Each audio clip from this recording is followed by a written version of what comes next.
Precious Heavenly Father, we thank you for today. We thank you for the ones that are here. Pray that you watch over the ones that may be traveling, wherever they may be. Put them in your hands to bring them back to us safely. Pray that you be with the ones that are across the street today that hear a message on the Beatitudes, and that they would take something with them that would allow them to enter into a relationship with Jesus Christ. And be with the ones that are around here, that have family members coming in to visit, whatever, any kind of get-togethers they have. Just watch over that, allow them to enjoy the fellowship. And above all, we thank you for your word. We thank you for how you put it together. And we thank you for an opportunity presented in a country that still has that as a privilege. And we thank you completely for Jesus Christ allowing us to do what we do in you. In Christ's name, amen. All right. Now, what? I put it together simply, I hope. But you can do this right here. Remember? All right? Freedom without authority is anarchy, and authority without freedom is tyranny. From the Lieutenant General John Brown Gordon. He was one of Robert E. Lee's generals under him in the Confederate Army, and he was tremendously dedicated to the country, even though it was trying to be split. Okay? So he put a deal together, and when he read it to his men, this is what came out of it, and this is what they remembered, because he was all about the character of the soldier or the people that lived in this country. Not the country itself, but the people, because they were the determining factor as to how the country would run. And as I went through these, I don't know what will get covered, what we won't, but as I went through it, I enjoyed the fact that the Lord established this way back when, because he knew that man was inherently not nice. Okay? Now, so I'll just go through it and we'll stop when we... this would be a good one for Shirley Burns, because there's a lot of Old Testament in here. All right? So I may just send it to her so she knows we don't neglect it completely. I put God, what price freedom? Every generation must face the crucible of war. Despite man's zealous efforts to achieve freedom through peaceful means, which is what we're doing every day in the newspaper, all right? War will continue to end, will not end until human history is over, when Jesus, the Prince of Peace, reigns on earth for 1,000 years. Truckloads of verses for that. Why does peace reign when Christ is here?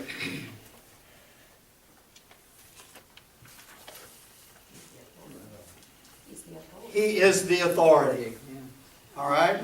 And he immediately responds to anything that is anti-authority.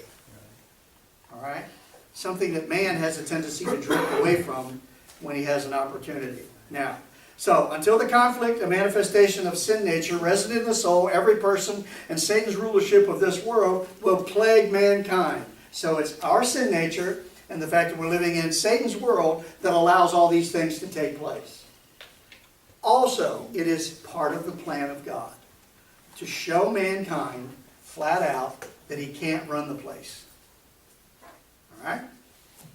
Now, here's a little thing from Augustine, who was a theologian's theologian, if you want to call it that, back in 425.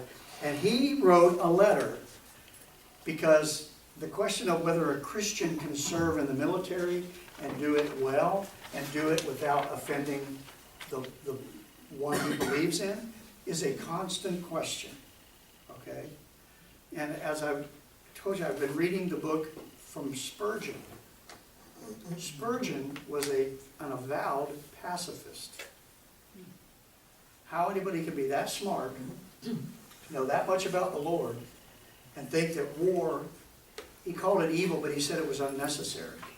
So there was a problem. So God has put pieces together to show us that that is part of this world, and it has to be observed, and it has to be maintained, a military. So, at any rate, Augustine he wrote to a gentleman by the name of Boniface. He was the chief warlord of the Western Roman Empire.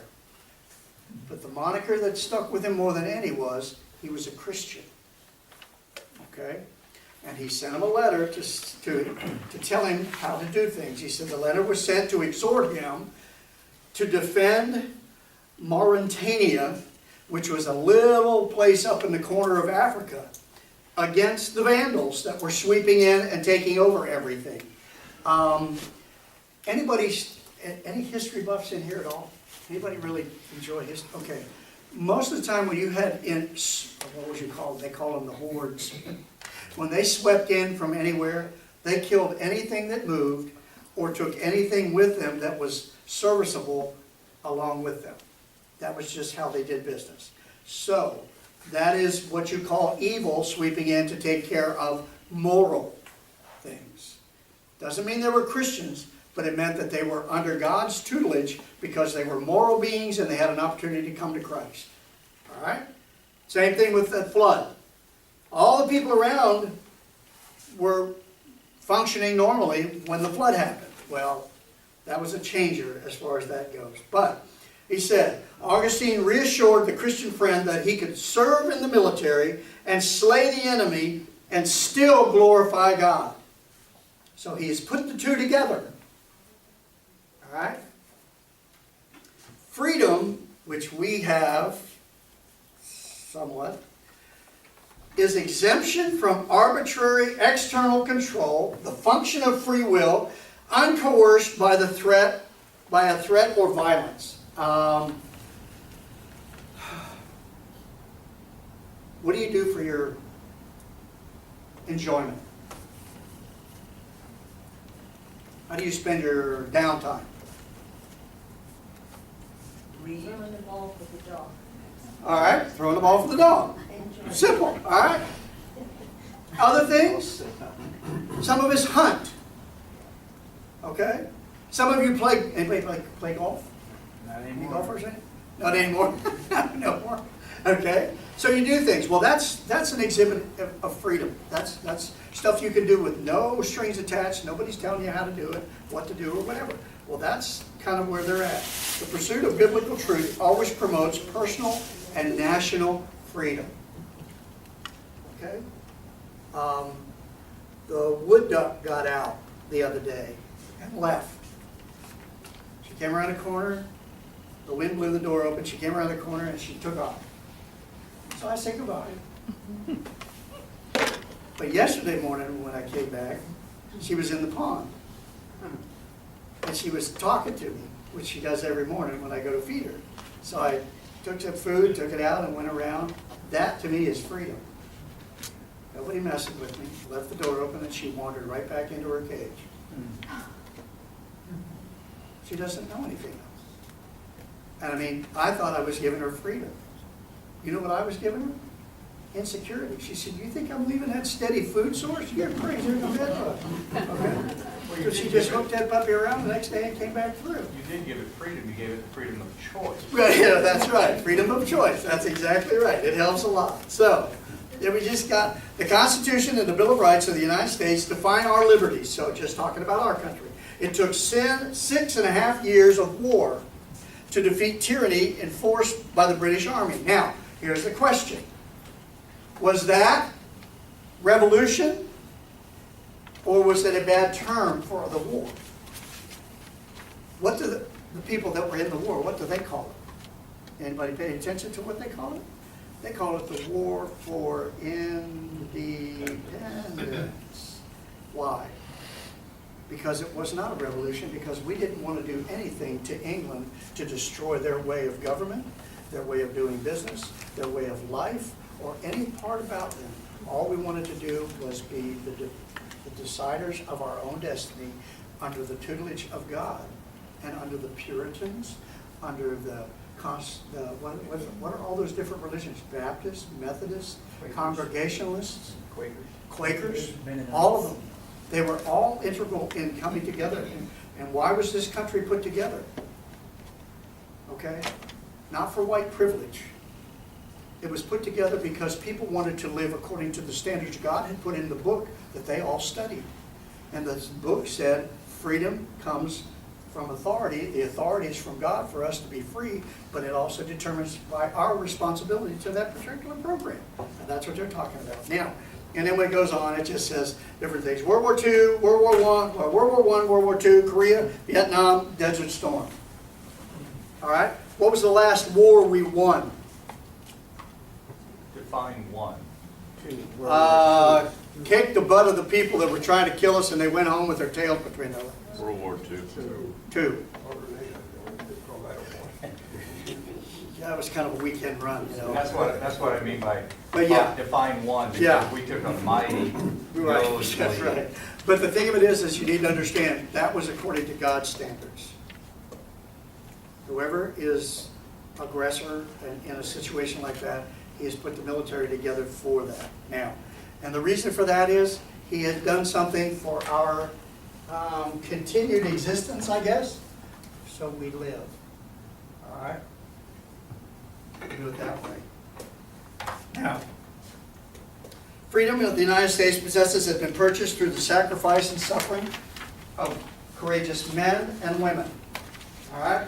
To sustain our liberty, the people of the United States of America must observe the laws of divine establishment.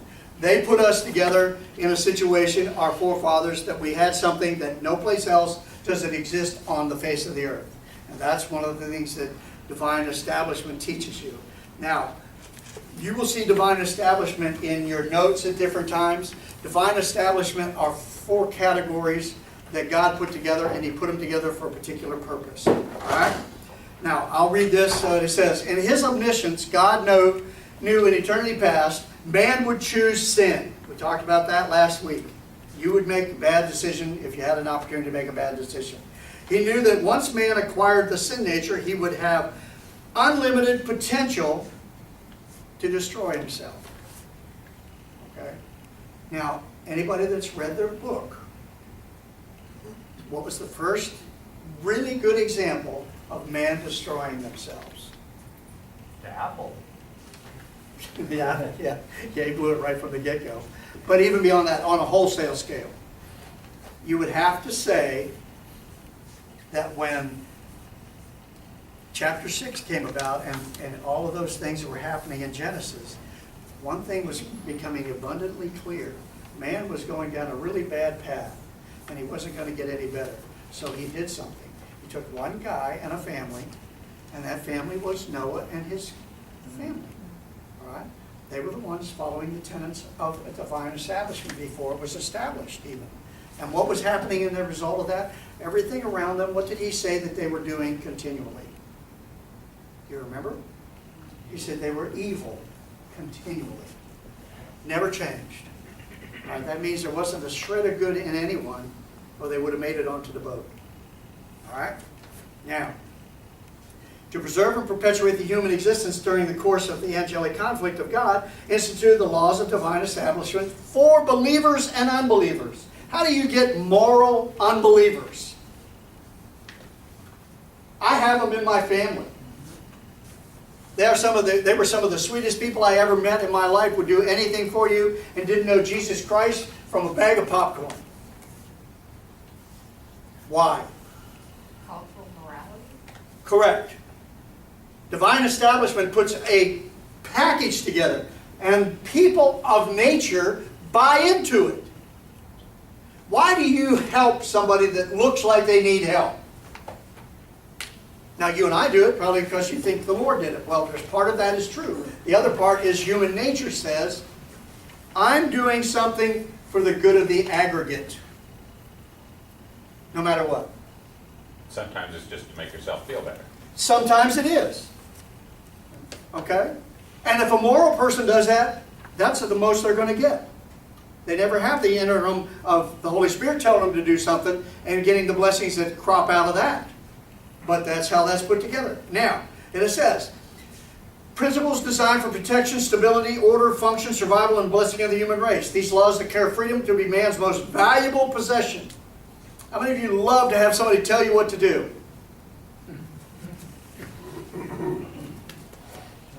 So what are all those side glances about? Well, the thing of it is that that's inherent. Please understand that. God knew that. Okay? If you don't know what to do, it could be helpful. Yeah. Certainly. There are times when it's tremendous. That's when the authority structure comes in. All right? If you know something that's good for her and you don't tell her, what have you done? Not your duty. You've been neglectful. But you tell her why. Because it's inherent in you to want to help the individual that is closest to you, that means the most to you, and you want to do something about it. You don't want them to make those mistakes. You don't want them to have those problems. All right? You don't want them to go through that pain. Well, God's the same way, and that's what he's talking about as far as all of this goes. So, he says, well, authority exists in both spiritual and temporal realms. Divine establishment involves only the temporal realm. Now you've got a dividing line. If I'm a Christian and I'm a soldier, I've got two realms to work in. And they do not commingle, but they do coordinate. Okay? That's why it takes a lot of training to put a soldier together. What do they call it when you don't make the grade? What do they say happened to you? Remember? Wash out. Okay. Why do they say that? I mean, there's a purpose for it. Why is that? Something in you does not come up to the standards that are necessary for an individual to become a special person in the military, to put your life on the line for the aggregate. Everybody said, well, that's socialism, bull hockey. That's responsibility, and you taking the responsibility that God has allowed you to see and to use wisely. That's all it is, all right? That's why I say when you see that, I told you, the high school we went to in High Point, when we went to High Point, your dad went to High Point, yeah. It was in 68 through 70 is when I was there. And it was right when Vietnam was coming to a close, and all the morons were out there being a problem, and what do you call it when they get out there? Protest. They were protesting the war with their silly signs outside the school. Well, we were a very, how do you put this? A very well-educated group of kids at the time. The high school was very, very, very, very conscientious of what it taught, who it taught, and how it taught. And I had history. I knew the Constitution. I knew the Bill of Rights and all of that. Well, everybody else in the school was a lot of them of the same mind. There was a handful of dingers, and they were along the road when we left in the school buses one day. And we pelted them with everything we could get our hands on. They were not there the next day. We told them, if you've got a problem like that, take it down the road. You're not going to sully the name of this school because of your ignorance. And the only reason you could stand out there and hold that godforsaken sign is because of the people on this end. And we had ROTC and all that kind of stuff, and they were, it was just a nice place to be. And nobody was going to put up with that. And the thing that you need to understand is that is what is waning away in this country right now. It's drifting away slowly, so people don't really notice it, but it is going to be harmful to this nation, okay? Because as we go through this, you're going to find something really serious. We will lose client nation status. And when we lose client nation status, we will no longer be useful on God's chart. We will find somebody else to pick up the mantle. Close. That's why it's very unusual to find a man like Trump that is really reestablishing some of those ideals. Although you don't really realize what he came from and the school of hard knocks he was in. He genuinely does care about the country. So it's just interesting that all of this is from 425 BC or AD that all these things are coming about. Now, and it talks about the examples of divine establishment. Since I don't have them, all the things is the individual. Okay, marriage. Okay, see if I got this right. Family. I'm losing my go over here, family and national entity. Okay, there you go. Now these are gonna be the breakdowns of all of this, okay? Now, with all of this, individual, how did the individual come about? I'll tell you, creation. Okay, he was created. Somebody look up Genesis 1:26. And the authority side of it. What's 1:26 say?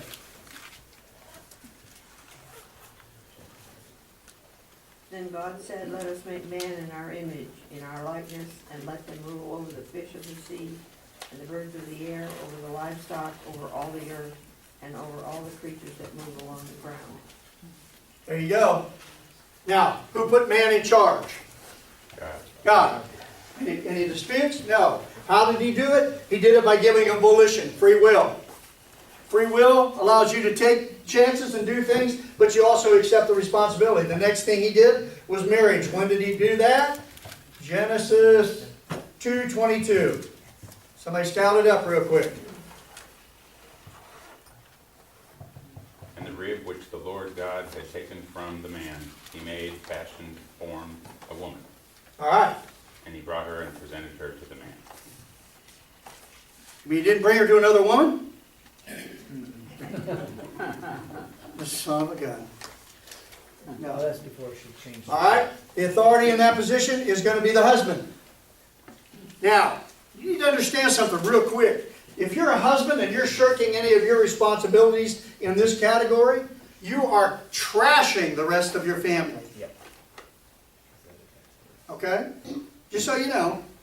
That's just one of those things. Look it up and see what it is that you're supposed to do. Family, 4:1. Parents. National entity. What's 4:1 say? Oh, sorry, I didn't get that. I'm sorry, sir. Now Adam knew Eve, his wife, and she conceived and bore Cain and said, I have acquired a man from the Lord. All right, what's it saying? Short term? Words we understand? Make babies. Okay, is that too hard to understand? That's a job. Now, why would you do that? Well, back then it was kind of thin in the population neighborhood, so that was part of it. But what did they do? They had parents. Now, what are the parents supposed to do here once you have little people? Okay? You do one thing and one thing only, raise them. But there are things included in that. Security, provisions, education along the way. But the biggest thing of all is right here with the little ones, is norms and standards. This is how you have a moral, not a Christian, a moral country. All right? People say this is a Christian nation. No. Bad term, bad. It is not a Christian nation. It is a nation that is populated by Christians, along with non-Christians. Okay? And you and I have talked about the pivot over the time. As the pivot of Christians increases, then it leans to God when it goes the other way. And right now, we're really hugging the old basket with a 50-50 deal. Okay? Now, and if anybody has a mind like I do, what does this say to God? He uses it in one of his church analogies. When he talks about the 7 churches. This one here, this is what I call lukewarm. And what does he do with that type of situation? How many of you like lukewarm coffee?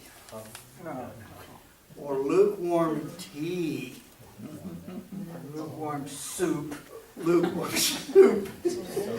Been there, done that, have you? All right. Well, generally you just expel it. Well, that's what he's talking about as far as this goes. So really need to pay attention to all of this, so you need to instill these. Now, the last one happens to be national entity, all right? And the national entity happens to be nation of the United States right now. But, how did that all start? Anybody have a clue? Keep an eyeball on that, because I really want to go through this. How did what start? How did the national entity start? I mean, you had everybody and their uncle on planet Earth, and then there really wasn't anything to be spoken of before the flood. So once Noah and his tribe got together and got in the boat, things were going to change after the boat. When they got off the boat, everybody was on the same page as far as who they were following, what they were doing, and how it was to go about. But For about a week. I said when they got off the boat, okay? All right. Now, but you have to understand that once they got off the boat, he did something. He said, this one's going to go here, this one's going to go here, Shem's going to go, this going to... So they spread them around, okay? Which was fine. Everybody's doing this. So what comes about as a result of those families going away? They all came through the flood with something in common. It's called a sin nature. Okay? So what did the sin nature do next to cause a problem for planet Earth? All right? They got a guy out of the weeds somewhere called Nimrod. All right? And if you study that boy, one thing you find out real quick is he was called the what? Hunter Of men. of men's what? Souls. Yes. Men's souls. That's the trigger word right there. I mean, if you're hunting men, you're just going around sticking arrows in them, that's one thing, okay?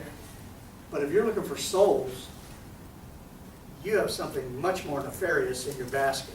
Well, in a lot of translations, it just says he was a great hunter or something like that. It doesn't go on to what. Yeah, they don't, exactly. Now, and that's a little, I don't know whether that's just cleaned up English or what it is, but the thing about it is this is what he was.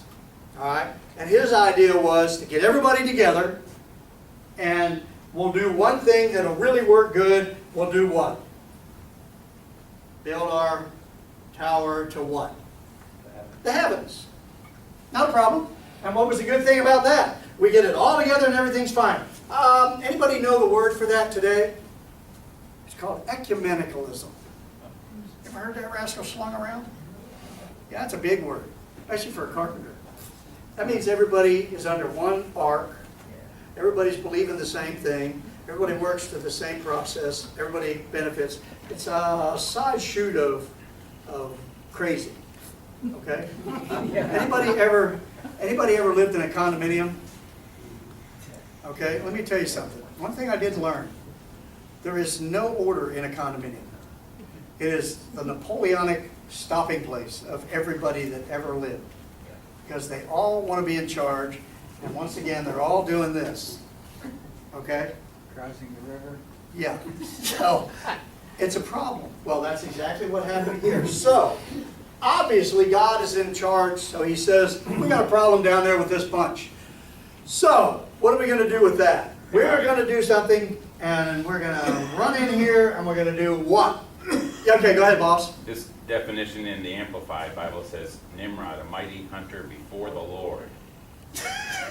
That's not even close to Yeah, okay. So, you really need to pay attention. And the thing of it is, and really if you look at the overview, it really is, what is bad about building a great big tower to get to the heavens so that you can be closer to God?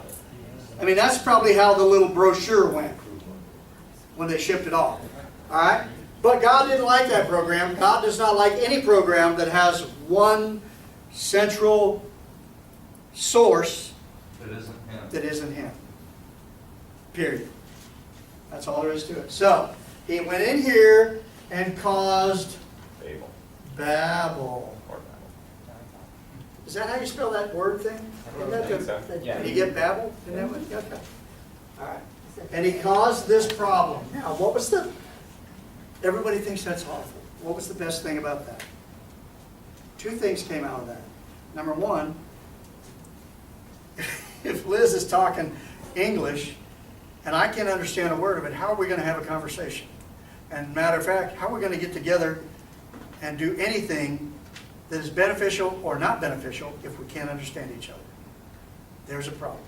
So, he did the Babel thing. So, in doing the Babel thing, everybody took off. Now, the fact that they took off, God said this is going to be good. He said because this group went up here and spoke this language, this group went up here and spoke this language. Go ahead. No, I just say it's interesting in verse 4, they say, let us build a city and a tower whose top may reach to heaven. Let us make a name, lest we be scattered abroad upon the face of the whole earth. Like, They already knew. they that. already knew. They knew that Like, could happen. don't do it. Hello. Like, Fortunately. Great plan it's, too. you know, it's, The tower to heaven. They're Yeah. running there. We didn't say it was a brain trust, okay? It was just a group of people doing something, and they thought it was good. God said it wasn't good. He said, I'm never going to make it good. It'll never happen. My biggest thing is, first thing we need to do if you want to straighten this world out is kick the United Nations out of the United States. Yeah. Make them go. We don't need it garbage. We don't need that stuff, and that's all it is a continuation of the tower. All right? So, in all of that, you with all of those things going on, you've got this. So, with national entity, you've got this type of stuff going on, and what he put in here was government. All right? Government. And it's an authority that's under his direction, not the government that people have nowadays. So you pay attention to that. Now, individuals, you've got volition and self-discipline. Marriage, you've got a husband. Man is mandated to love his wife. Tells you that in Ephesians. Woman is mandated to respect the authority of her husband. That takes two things to happen. Number one, a husband that's functioning under the Lord. Number two, a woman that understands that her husband is under the Lord and that she's submitting to the Lord by submitting to her husband. Okay? Another word for submit is respond. If you're bogus at this point, the response is going to be bogus. Pay attention to that, all right? Then with the family, you've got parents, maternal provisions, discipline and guidance, responsibility and respect. And the kids in this little deal here, they only have one job. One mandate from God. Honor your mom and dad. Period. And there's verses in Exodus, Proverbs, and that'll tell you flat out if you don't do it, he's going to come down on you like a ton of bricks. Yes, ma'am. Well, doesn't it say that it may be well with? Oh, yes. Oh, there's a lot of nice things on the good side. Not so many good things on the other side. And then on the other side of that fence, it says, parents, do not provoke your children to wrath. Wrath is orge, is it not? What is orge in Greek? It is not a good response to anything. That is like in your face, yah, yah, yah, bang, bang, bang, slapping around, all that kind of stuff. Not good. Okay? That's not the way the program. So you can see that there's, and all of this, every lick of this has to do with authority and it has to do with self-discipline. Okay? That's going to be everywhere in it. Now, as a result of Babel, as a result of people going everywhere, as a result of all the different languages, as a result of new groups, as a result, you have new nations. And when you have new nations, God said one thing, you have a job now. You take care of your national sovereignty. So anything you see on the news, anything you see in writing, anything you see in the idea category that is anti-national sovereignty is anti-God. Okay? That does not mean you can't go help, but you are supposed to take care of your nation first. Okay? According to him. Might be a bit of mind your own business in there too. Part of it, yes. Just a tad. Part of it. All right? So, now, evil was rampant and all of this during the war, and negative volition was everywhere. God squared it away with the word, with the flood. So we got all that squared away. The first try at world state, and God's response was to the existence was to put tongues out. He will not allow that in any way, shape, or form. And in not doing so, he will do one thing for you, and one thing most definitely is he will crush things that try to go against that mandate. Different languages and the founding of client nation to God constitutes divine barrier against the proliferation of evil. So, if the United States is following the mandates and another country is not following the mandates, the only reason you would want to go and do anything with that country is if they were trying to do something to you. Hence, anybody remember something called the Cold War? I remember supposedly I was supposed to, when the bell rang, to crawl under my desk. That means the last thing I saw before I turned into a flash and a puff was the gum on the bottom of that desk. Pretty sure that's how it was going to go. All right? And there was nobody that did not believe it. I'm sorry? It was your desk, I wondered if you put the gum there. Hey, well, some of it was mine, but some of it must have been somebody else's too, like from years before. Okay. Some of it was a little hard. So, but it was something to mess with for that 10, 15 minutes while you were waiting for the flash. You know? But at any rate, so what you got going is, what he's trying to do is tell you, look, I need you to take care of this nation. And since he did that, he did it with Israel again and again and again. Now, God sanctions government as an authority within the national entity. So government is sanctioned. How do we know that for sure? Christ said something very spectacular and very specific when he went and told them to go get that fish out of the water. And when that fish was brought out of the water, what did that fish expel? Anybody remember? Coins. What did he expel the coins for? Jesus doesn't do anything for nothing. He was going to tell them something. He was going to tell them, I have my realm, and the world has its realm. And you do not neglect me to take care of this and the other way around. So he said something very specific. He said, render unto Caesar what is due, and render unto what is due. What did he do when he said that? He told you national entity and national sovereignty is something that exists in the plane of my world. He never denied it. He never ever took any shots at Rome. Not during his trial, not during the hanging on the cross, not when he came back, or anything. That won't happen until the end. So realize he's telling people along the way that these things are going to take place. Now, when he sanctioned that, he said it's to restrain the evil and cause boundaries that will allow man to not cross over and destroy himself again and again. Now, you have to understand, when Paul wrote this particular stuff in his little stretch, there was a gentleman on the throne of Rome called Nero. Okay? And everybody knows how wonderful Nero was to live under. So, but it also told you something else about it. It said, even though Nero's bad, there is no place in any of this does it negate the principle of obedience to authority. All right? So revolution is not the way that things are to be dealt with. That is very difficult for man. Do you remember, if you ever remember all of the different things you read about nations that have been overrun by things, people are always of a mind that whoever took them over is the cause of their problems. They never see that they became a problem before they were overrun, which is really what we're doing. I mean, we don't pay any attention to the things we should pay attention to. Now, how do you defend your nation? Is one of the things. Well, let me ask you a question. How many client nations do you think there have been since? Well, let me ask this. What was the first client nation? Everybody's got that one. Israel, okay? What was the first Gentile client nation? Anybody want to bet on that rascal?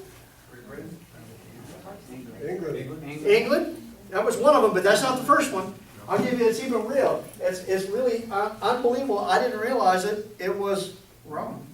That's what I was thinking, Italy. SPQR, yes. All right? And it's not Rome the nation, it's Rome the republic. Okay? Two different things. And you know what about that? You know when Christianity grew the most? the 100 years that they had after they started under Rome. Why? Because they adhered to the authority of Rome, and Rome recognized it. Now, in the Old Testament, same thing. Anybody remember Nebuchadnezzar? How nice was he? A little iffy at times, right? All right. Well, one thing he did do is was conquered a couple times, and when he was conquered a couple times, something happened to the temple, the Jewish temple. It was destroyed, tore up. The wall was tore up in Jerusalem, tore up. So there was a guy came on the scene. What was his name? Nehemiah. Yeah. Short guy. No. What was his job? And what was it? Yeah. You know what his job was? His first job was? He was the cupbearer. You know what a cupbearer is? It's not the top of the line jobs, let me tell you. You're supposed to check the wine before the king does every time, and if you croak, he doesn't drink. Okay? So what do you do with that scenario? And did he shirk from it? No. And what happened? The Lord honored him. And what did he do by doing that? He allowed him to go back to Jerusalem and rebuild the wall. Well, the thing of it is they didn't realize he was learning all the tactical smarts from all the ones that he was under. Okay? And he was even under Artaxerxes. Okay, Artaxerxes was a butt-kicking guy. I mean, that guy could take anybody. Well, what did he do? He went back and he said, okay, can we put this? And he did. So what did he do? He had the men come in with their shovels and trowels and start doing it. Do you remember how they rebuilt the wall? Anybody ever read the story? A trowel in one hand and a sword in the other. Why did they do that? You get attacked. There was always, and listen, it's really interesting. The guys from the north didn't like the fact that Jerusalem was coming back. The guys from the south didn't like it. The guys from the east didn't like it. And the guys from the west didn't like it. So they were always attacking at different times. Well, the problem is, Nehemiah studied enough that he had what he had called squads, underground squads. What did that mean? They could respond anytime somebody was attacking the trowel and sword guys. He could respond immediately to that area of problem and crush whoever was coming into town. Okay? So eventually they win the war. Walls being built. Now they have to reinstitute something called military, what do they call it now when they bring the military back? How do they reacclimate? Is that what they call it when they want a soldier to come back and be a real person again, away from being a soldier? Well, they are, but the thing of it is they had to find something for them to do. So what did they do? Well, the wall builders were always belly aching. They didn't have enough help. So they had the soldiers come back, and as in their status as deactivated, they were guarding the wall, helping with mortar, guarding the wall, helping with stones, guarding the wall so that it maintained all the time. That was how they did business. And that's what was really neat about it. Well, you had Rome was this client nation, Israel was this client nation, and we had one in Ireland in the 5th century, and it was the Frankish one. We had one in Switzerland with Zwingli, that was in the 15th century. We had one in Switzerland again in the 17th century, and that was with our good buddy Calvin. And then this Scotland guy by the name of John Knox, he was, matter of fact, I think he was hanging around the time of Spurgeon. They all talked about chit-chat back and forth. And then 1800s became England and the British Empire. They became a client nation. Did a wonderful job. Where are they at now? They've slipped away. Why? They lost focus on the entity. All right? Then the last one is United States. And if you pay attention to us, we were really good, but we're slipping because we've gotten away from the focus. And that's a problem. God says it'll happen. I know it's going to happen. Get somebody on the charts all ready to take our place. Somebody said maybe in Africa. Somebody said maybe South Korea. I don't know. I don't know where it might be. But he's got somebody to take his place. Why? He always has to have a remnant that can evangelize. Always. You and I do it all the time when we're busy doing our business. That's our evangelistic work. When you bump into somebody and talk about it. Well, when you stop doing that, you're pulling the plug on a lot of things. How do you defend your nation? The right of self-defense is a God-given prerogative of a national entity. Book of Numbers authorizes, listen to this. This is the book of Numbers. When was this book written? Like way back when, okay? No lie. This is amazing. Book of Numbers authorizes the conscription and training of military forces for Israel. All right, chapter 1 through 4, mobilization plans. Orders in chapter 2, order of battle. In chapter 10, alert system. Orders to march in chapter 10. Recon and intel gathering in chapter 13. Debriefing in chapter 13. Roll call for eligible males, 26 through 51 of that chapter. And deployment of in the battle in 31. The last one, and the most important one to everybody on that page, is the division of plunder in chapter 31. That's out of the book of Numbers. This was for nation Israel. Okay? Everybody went into the service. Everybody did that. Anybody paid attention to how they ever parked those puppies when they set all the tents up? You got to look at it sometime from a mountain. It's a cross. Yeah. Gee, that's just a coinky dink, isn't it? So all I'm saying is that he's got this program going, and we are sharp enough through hindsight to read about it. Now, the good book for the military readiness is Nehemiah, which anybody can go through and read. Now, here's the last part. Divine viewpoint for the military. God authorizes the military so the human race can survive war and guard freedom. All right? That's the only reason. What does Rush and some of the other generals say? War is for one thing and one thing only. To kill people and break things. That's it. It is not a pizza delivery system. Who said that? I'm sorry? Who said that? Rush said that, and MacArthur? I think MacArthur was the other one that was one of the generals. Patton always said it, I'm sure, because he liked to crush things and kill things anyway. So, but that was one of the deals. Now, just as the authorities have the sword of the state. What's the sword of the state? That's laws that you and I live by. Now, if you will pay attention to something, let me see if I can find that, because it is really interesting.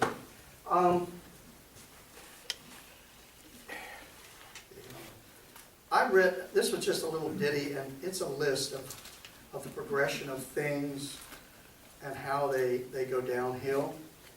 Okay, now this is from 1971, from Theme, and has to do with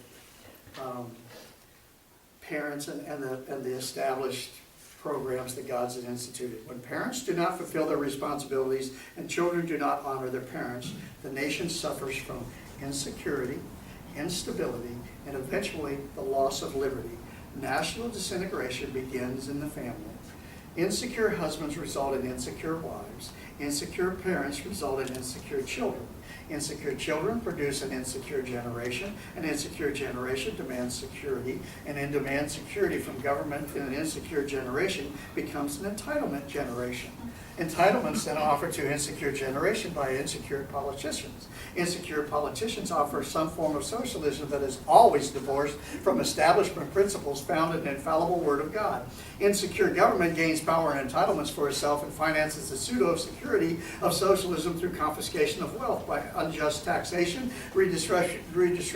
redistribution of wealth in the name of greater food and greater numbers. Utopian socialism combines Marxism to establish socio-economic materialism to promote class warfare. The result is demagogic government that offers pseudo-security in an insecure generation through public lies and false promises, destroying the individual and national freedom. Instead of government being the servant of the people, entitled, insecure people always become slaves to the dictatorial bureaucracy. Absolute power in the hands of insecure, incompetent rulers whose power and lust feeds on the insecure generation demanding something for nothing results in a nation selling its heritage of freedom for a mess of pottage. As a prophet. Sounds like that came out of the New York Times today, doesn't it? Sounds familiar. Is that not weird? Okay? Yeah, Now, we're right about it, the redistribution of wealth. yeah, and I mean, you can go down there and go, phew, well, thank God we haven't gotten there yet. Yeah. But the thing of it is it's a program that's going on. As it goes on, people don't pay any attention to it because it's the frog and water deal. They don't realize that's coming about. Well, it is coming about, and God makes it very, very, very, very, very, very evident to us.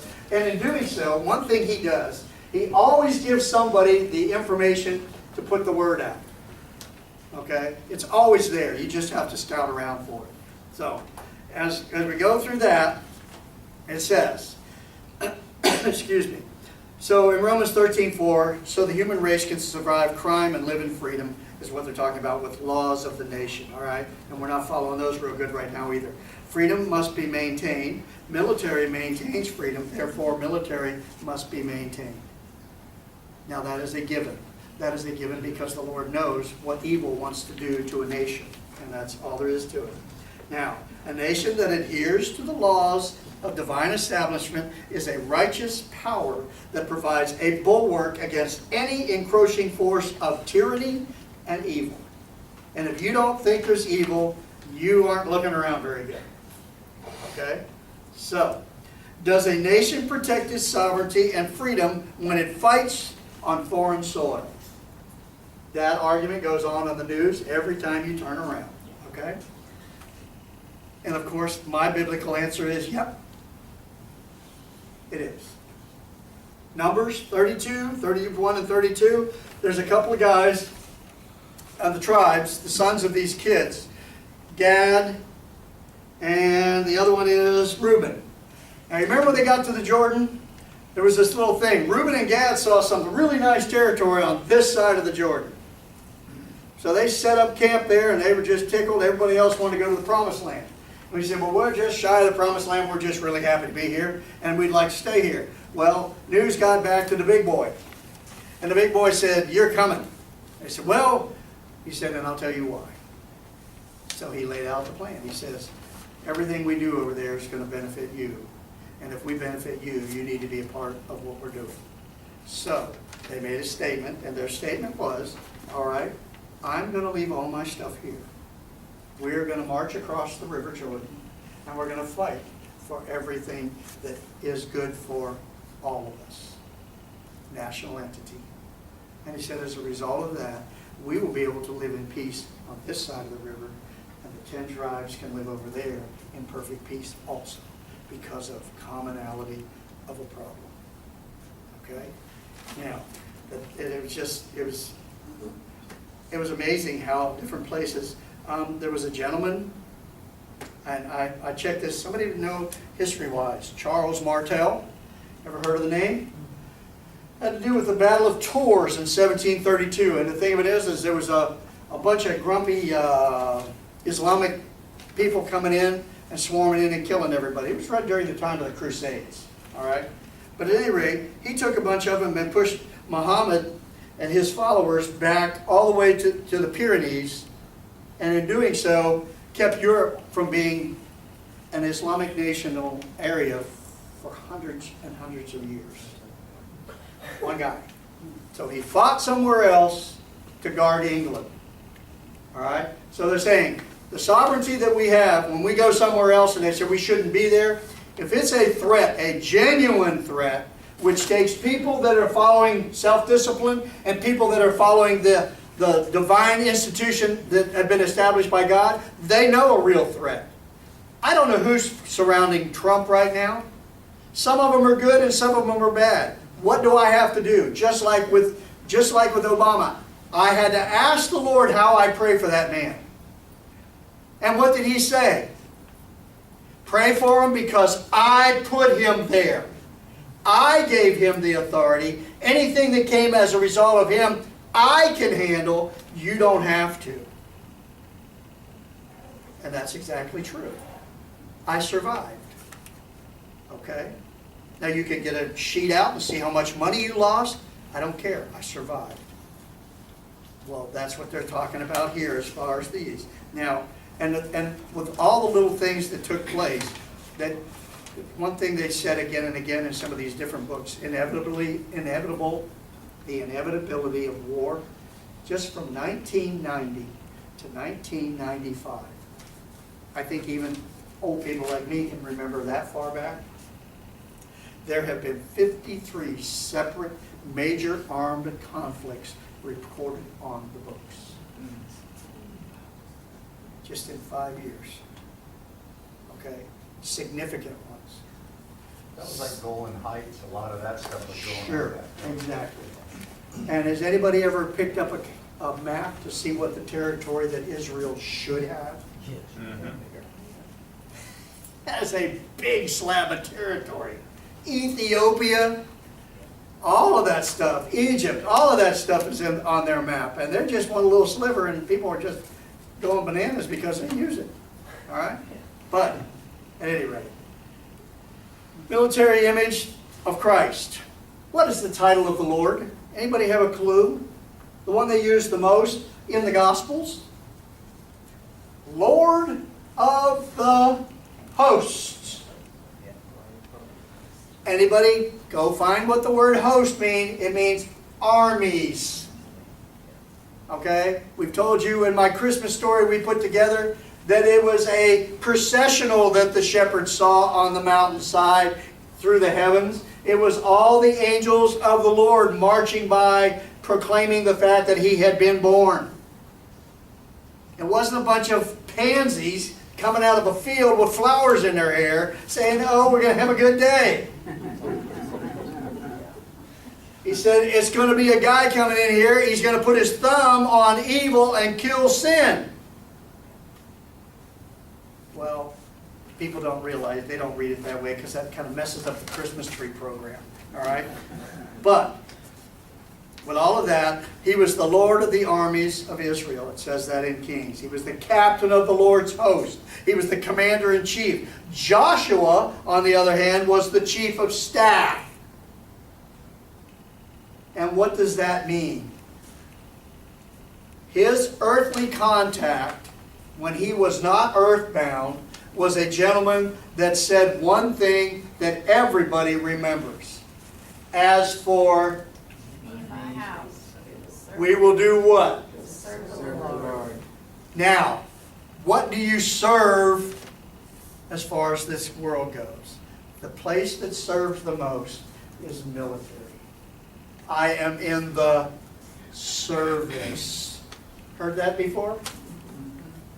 Put the terms together. God doesn't shy away from them. He said that's just what it's all about. Now, the Assyrian army, this is one of the really highlights that I really love this battle. Okay, the Assyrian army of 185,000. Okay, this is when the old guy was standing on the hill and looking over, and the poor little helper beside him was just quivering in his smock or whatever the heck he was wearing. And what did he say? Do you see all those fires down there? And he says, yes. He said, well, how are we going to defeat that? And I wish I had that ability. He takes his finger over here and goes, eee! And pulls the veil back. And he said, look at that puppies up there, would you? And he sees all the hosts of the Lord. And in the morning when they wake up and this guy jumps up and looks around and looks down at that valley, all of them are dead. Now that's the kind of guy I want to work for. Okay? That's what military is. And understand something, in God's venue, military means when you go to fight a war, you go to kill anything that was the original enemy is dead when you leave town. Not women and children, unless they're part of the package. Then you kill them all. Why? Anybody know? Did anybody read anything about clans? Back in the olden days when it wasn't really organized towns, but there were clans. Scotland was known for clans, were they not? Lots of clans. Well, the Glitchies, were they part of a clan? You leave my family. Okay, all right. Hatfields and McCoys. The Hatfields and the McCoys. Okay, there's a couple of clans that are closer to home, okay? But you have to understand something. With clans, those people always fought on oddball things, but the clans, when there was something happened to one, everybody responded.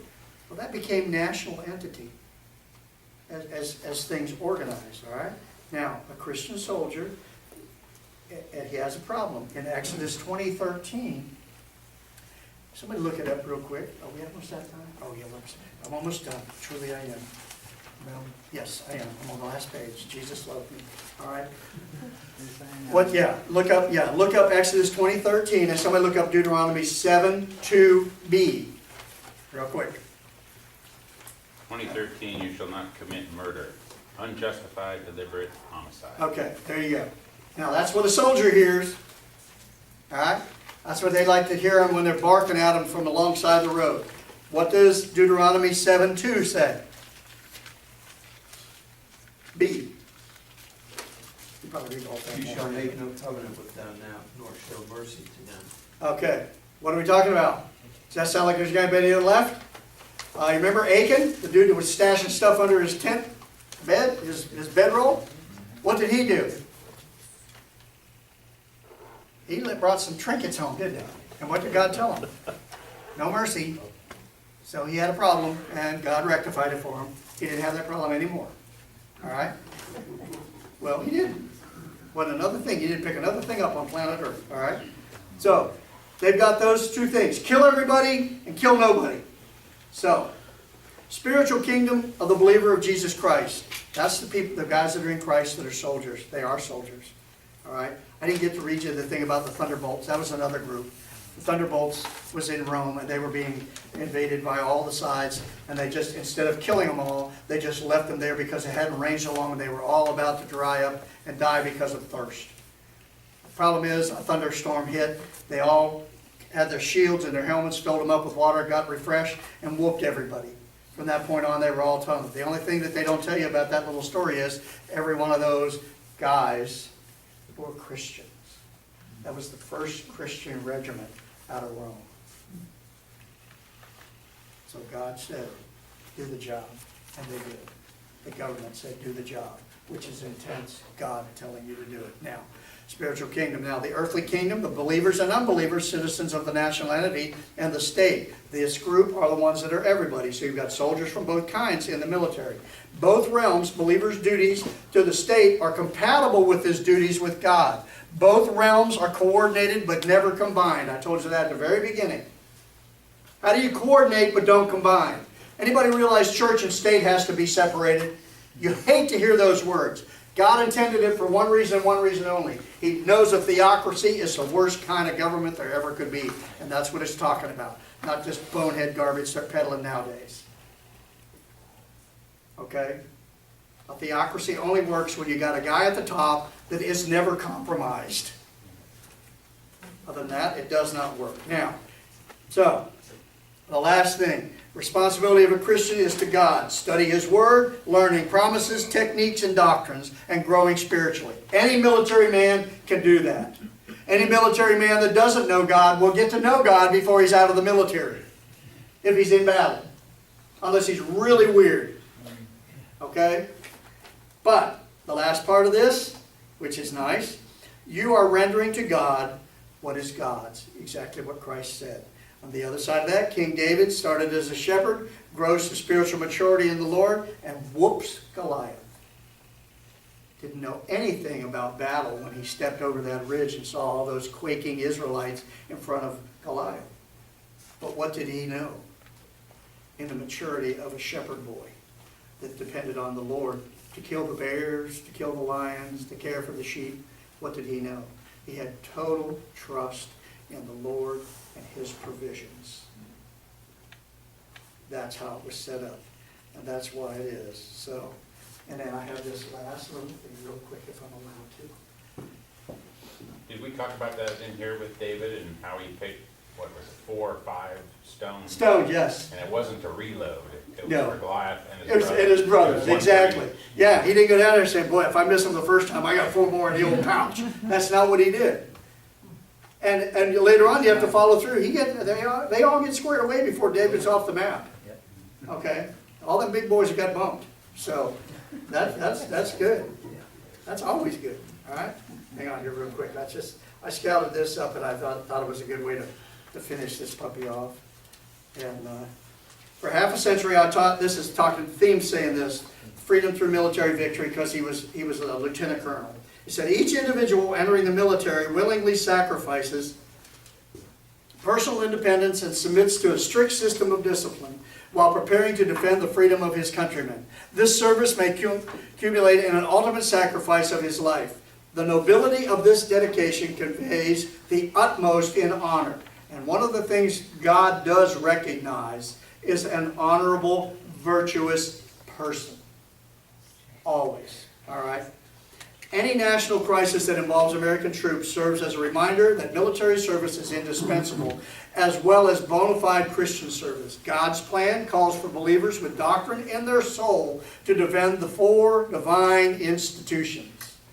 Those guys that were in the Thunderbolts, those guys that were going down with Roman leaders, they were all told, and the guys on the wall were told to do it for one reason and one reason only. Protect your home, protect your family, protect your town, and protect your nation.